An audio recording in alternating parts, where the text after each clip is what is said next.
Hello guys, शुभ बिहानी साथसाथै रमाइलो घामको किरण सँगसँगै हजुरहरूलाई गुड मर्निङ एन्ड नमस्कार भन्दै म चाहिँ आज हल्का कुक गरेर तपाईँहरूलाई चिकन कोक्ता करी बनाएर चाहिँ हजुरहरूको अगाडि समक्ष पेश गर्न गइरहेको छु। के कस्तो हुन्छ हजुरहरूले हेरेर राम्रो लाग्यो भने कमेन्ट सेयर एन्ड सब्सक्राइब गरिदिनुहुन्छ कि भन्ने आशा गर्दै म कोक्ता करीको रेसिपी लिँदै अगाडि बढ्दैछु है हजुर। ल हेर्नुहोस्, मैले यो 150 रुपियाँको चिकनलाई किमा गरेर लिएर आएको छु यो हो। र यो 150 रुपियाँको चिकनमा चाहिँ बोलमा हालेर अब यसमा के मिक्स गर्नुपर्ने रहेछ म तपाईँहरूलाई बताउँछु र तपाईँहरूले हेर्दै जानुहोस् है। यसमा फर्स्टमा मैले प्याज एकदम एक बटुको 150 रुपियाँको मासुमा चाहिँ ठुल्ठुलो 3टा प्याज चाहिँ मैले काटेर राखेको थिएँ है। यसलाई प्याज मैले मिसाइदिएँ है। त्यसको बादमा मैले यसलाई खोर्सानी तपाईँहरूले अब कतिको पिरो खानुहुन्छ त्यो अनुसारले है। म चाहिँ अलिकति पिरो बेसी नै खान्छु र डल्ले खोर्सानी काटेर राखेको छु। त्यसलाई मैले यहाँनिर मिलाइदिएँ है, डल्ले खोर्सानी मिलाइदिएँ। त्यसको बादमा मैले यहाँनिर अदुवा र लसुनलाई पेस्ट गरेर राखेको थिएँ, त्यसलाई पनि मैले मिसाइदिएँ है। मिसाएपछि अब यसमा तपाईँहरूले नमक मिसाउनु पर्ने हुन्छ। नमक टेस्ट अनुसार तपाईँहरूले कतिको नुन कम्ती बेसी कतिको खानुहुन्छ त्यो अनुसारले नुनलाई हाल्नु पर्यो। मैले चाहिँ यति नुन हालिदिएँ। यति नुन हालिसकेपछि अब यसमा माथिबाट चिकन लाई कोक्ता हुनुको लागि बेसनलाई मिक्स गर्नुपर्ने हुन्छ।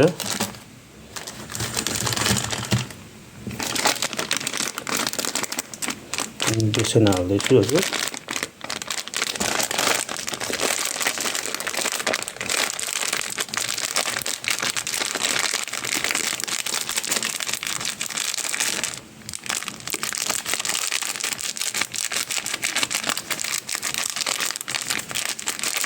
बेसन बेसी हाल्नु परेन, जस्ट यसलाई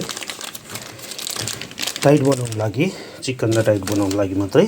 अब यसलाई यति गरिसकेपछि म यो सबैलाई नुन पनि हालेँ। फर्स्टमा चिकन, त्यहाँदेखि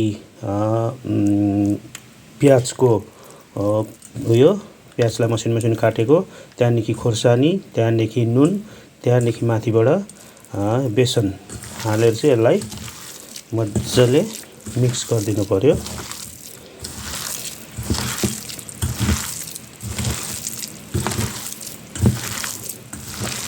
है। यसलाई मजाले मिक्स गरिदिनु पर्यो। तपाईँहरूले देखिरहनु भएको छ।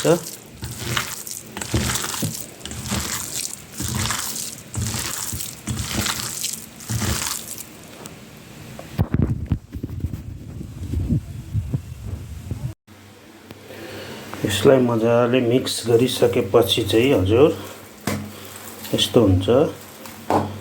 त्यसको बादमा चाहिँ यसलाई हल्का यसरी हातले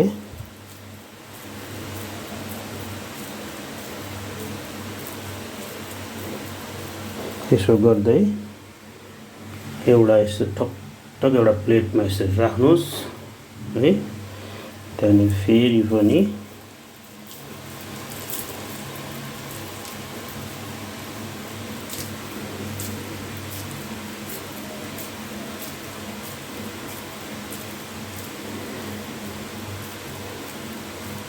गर्दै टक्कै यहाँ राख्नुहोस्।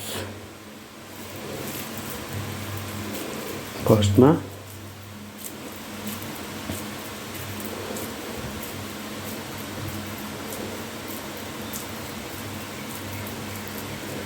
यस्तो गरेर टक्क राखिदिनुहोस्।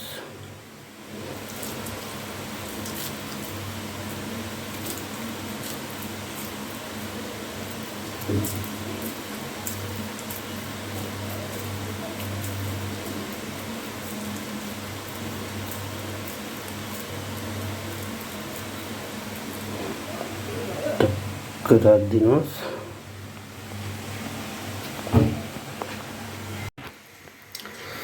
अहिले मेरो चिकन कोफ्ता 8 प्लेट फ्राई गर्नुको लागि रेडी भइसकेको छ। आधा यहाँ छ, यसलाई पनि म रेडी गरेर यो जस्ट तेलमा हालिसकेपछि यो प्लेट खाली हुन्छ। उसको बादमा म यसलाई पनि यसरी नै डल्लो बनाएर डो बनाउने छु। त्यसको बादमा मेरो तेल यता रेडी हुँदैछ।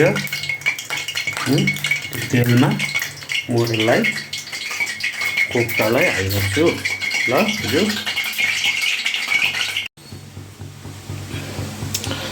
ल अब मेरो तेल गरम भएर रेडी भइसकेको छ र यो कोफ्तालाई चाहिँ एक एक कुरा गर्दै टक टक तेलमा हालिदिनेछु। ल हजुर,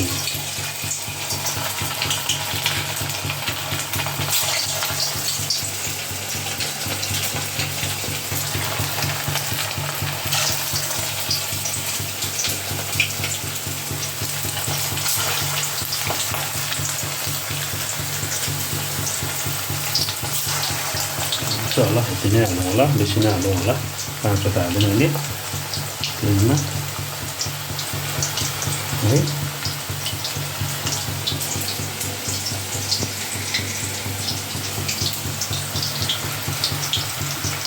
तेलमा फ्राई हुँदैछ कोफ्ता। यसलाई बिस्तारै बिस्तारै पल्टाउन काम पनि गर्नुपर्छ।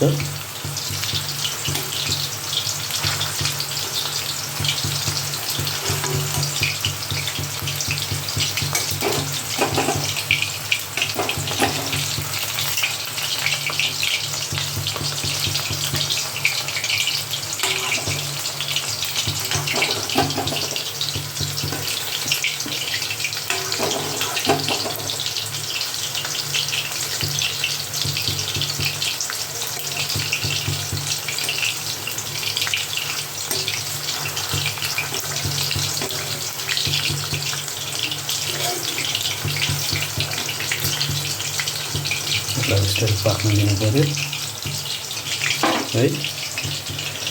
र यसरी नै म तपाईँहरूलाई के कस्तो गर्छु देखाउँदै जानेछु। मेरो कोफ्ता चाहिँ अहिले यतिको भएको छ है।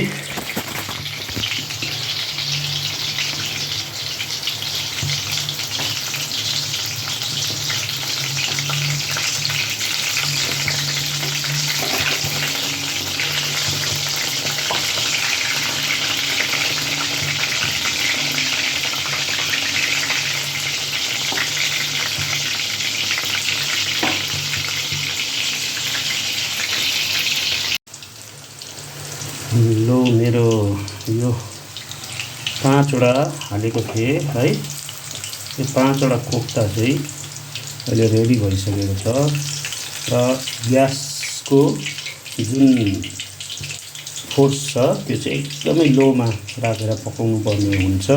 किनभने यो बाहिर डढेर हाईमा राख्यो भने बाहिर डढ्छ मात्रै, भित्रको पाकेको हुँदैन। र लो फ्लेममा राख्यो भने चाहिँ तपाईँको एकदम भित्रसम्म पाक्छ। यो 5वटा मेरो कोफ्ता रेडी भइसकेको छ है। यतिकै तपाईँहरूले यतिकै खानु पनि सक्छ। र म चाहिँ यसमा ग्रेभीमा हाल्नेछु कोफ्तालाई। म अर्को हाल्दैछु। यहाँ अघि मैले बनाएर राखेको थिएँ त्यसलाई मैले फेरि म 5वटा हाल्नेछु।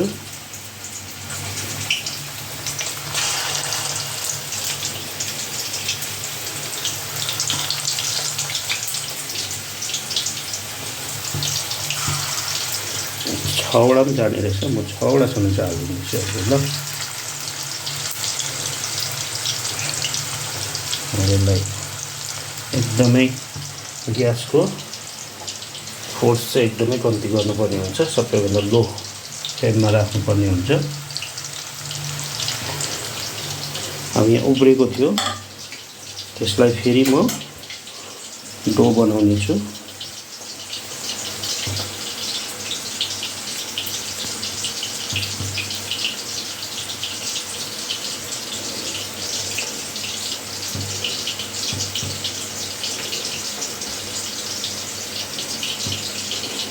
यस्तै प्रकारले तपाईहरुले डो बनाउँदै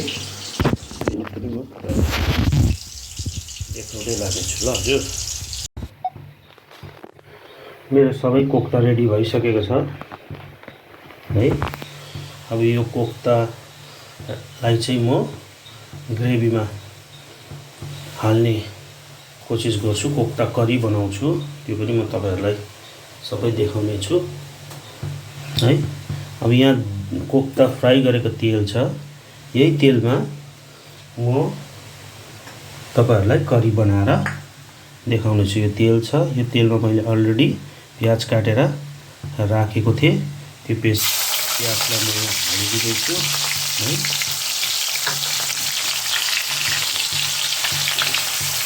प्याज हालिसकेपछि यो प्याजलाई हल्का पाक्न दिनु पर्यो। प्याज हल्का यतिको भइसकेपछि अब यसमा मैले लसुनको पेस्ट पनि अलरेडी बनाएर राखेको थिएँ, यसलाई पनि यहाँ म दिँदैछु।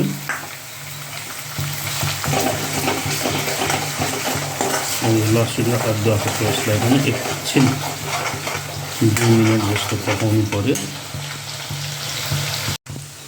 प्याज अदुवा लसुनको पेस्टलाई हल्का यसरी पकाएर रातो रातो भइसकेपछि चाहिँ अब यसमा म हल्का सा हल्दी हालिदिँदैछु। हल्दी हालिदिएपछि यसमा मैले जीरा पाउडर मिक्स गरेँ।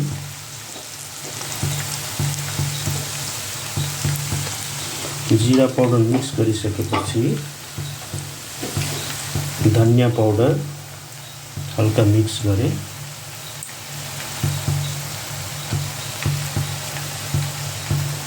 धनिया पाउडर पनि मिक्स गरेपछि यसलाई चलाइदिएँ। त्यसको बादमा मैले मिर्चा पाउडर, तपाईहरुले कतिको मिर्चा खानुहुन्छ त्यो अनुसारले मिर्चा पाउडर हाल्दिएँ।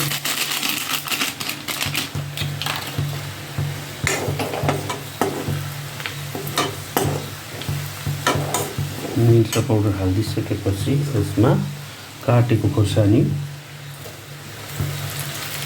मिक्स गरिदिएँ।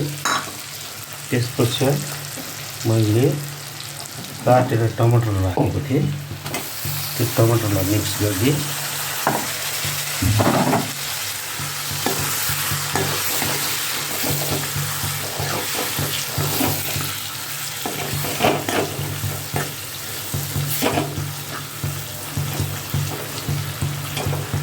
त्यो मिक्स गरेपछि यसलाई हल्का टमाटरलाई पाक्न दिनु पर्यो।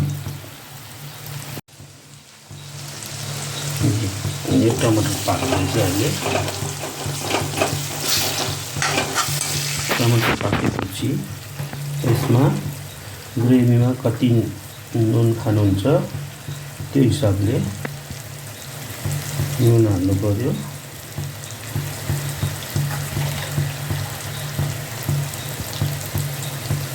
मैले कम्ती नै हालेको छु नुन।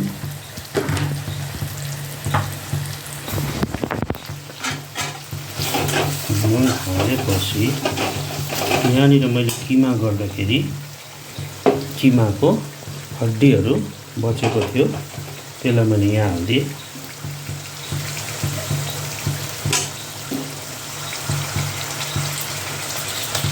धोएर राखेको थिएँ मजाले।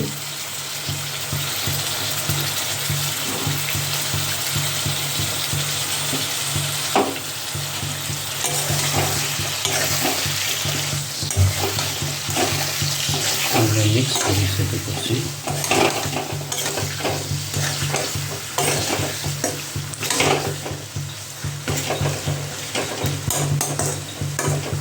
यसलाई एकछिन पाक्न दिनु पर्यो, छोपेर राखिदिनुपर्छ यसलाई।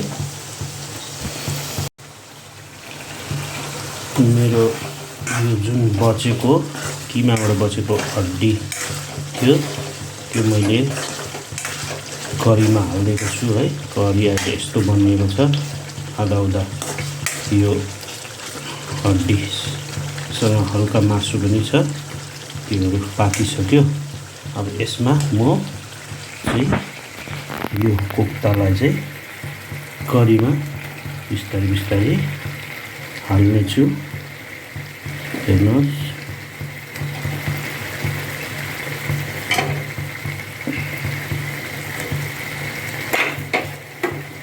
यसरी हालेपछि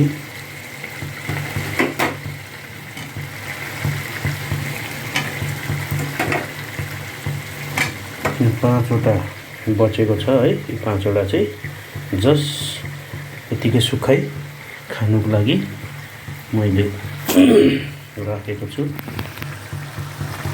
अब यसलाई हल्का चलाउनु पर्यो, करीसँग हल्का मिलाउनु पर्यो यसलाई।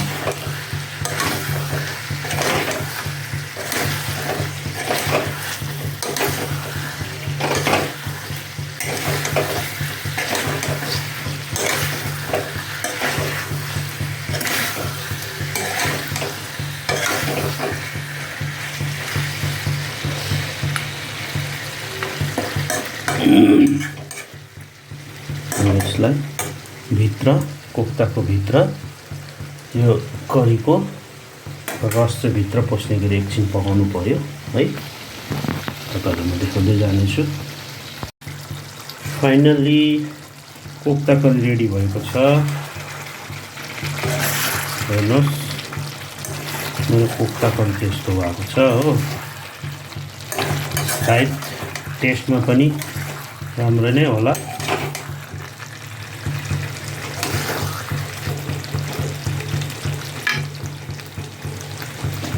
तपाईँहरूले हरेक रेसिपी कोफ्ता करीको रेसिपी पाइहाल्नु भयो है। तपाईँहरूले पनि यसरी नै घरमा बनाएर खान सक्नुहुन्छ ल।